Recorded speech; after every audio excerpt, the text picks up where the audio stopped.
sounds like the youth drive.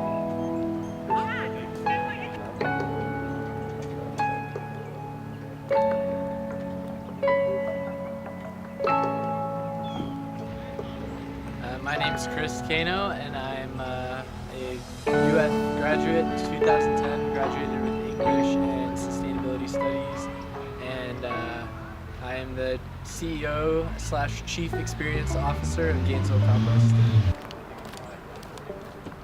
157 seems a little big. Hi, my name is Stephen Canner. I'm 21 years old. I'm a senior undergraduate at the University of Florida studying environmental science, and I am the Chief Systems Engineer for Gainesville Compost.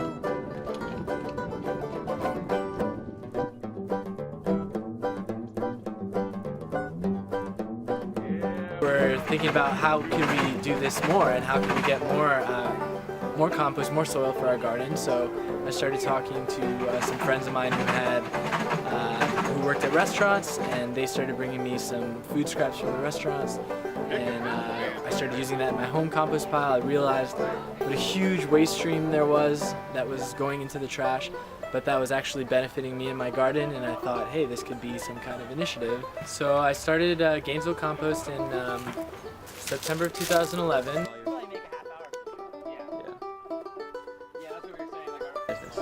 So we have 13 restaurant and venue partners. We divert their food waste from the kitchen, turn it into soil amendments. Soil amendments at 8 different composting locations around town. So it's a decentralized composting network. And the way that it works is that we, depending on the location of the restaurant that we pick up from, we will take it to a nearby composting center, produce the amendments, for example, like here at Porter's Community Farm, and then Porter's will get a share of what we produce so that it can benefit the garden and helps grow food here.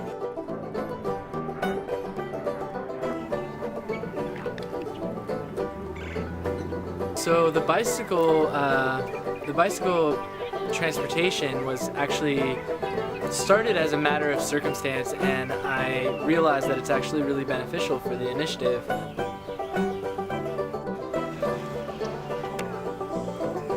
Basically, we are bike powered. We're passionate about bicycles. I love a challenge when it comes to cycling, and there's really nothing that can't be moved by bike if you have either a big enough trailer or enough people to help out with multiple trailers. It would be smart in that there's no gas expense. You can pull right up to the venue.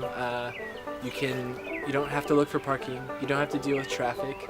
And then on top of that, it adds to the zero waste element of our initiative. So in the same way that we're producing soil that will reduce a farmer's reluctance on fossil fuel-based fertilizers, we're also reducing the need for fossil fuel-based transportation.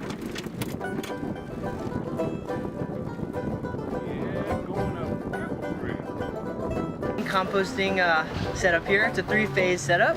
Phase 1 here is where we put all of the fresh scraps and we let it sit here for a few weeks until temperatures rise to at least 131 degrees Fahrenheit to kill pathogens. We monitor temperature and moisture content in this phase. And then once it reaches temperatures, after a few weeks, we can move it over to phase 2, where it stays for a few more weeks, temperatures cool down, it gets to be more broken down, and then we move it to phase 3, where it's the most finished stuff. It sits a few more weeks until it looks dark, rich, like black gold. Basically, we give them a layer of this feed, and when I move some over here, you can see all the worms up here. Composting worms. They break down all this food scrap, which we got from a place that does a lot of juicing, so this is all carrot pulp mostly. Then it goes over to sifting, first step, and then it gets packaged for distribution and sale.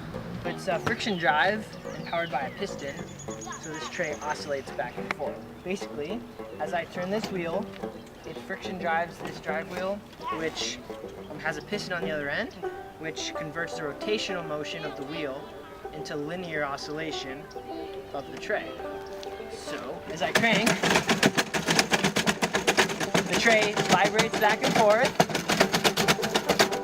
and it separates all of the particles that are smaller than a 1/4 inch, because we're using 1/4 inch hardware cloth here, out, and then we're left with some really nice fresh sifted soil amendments that can be applied to gardens.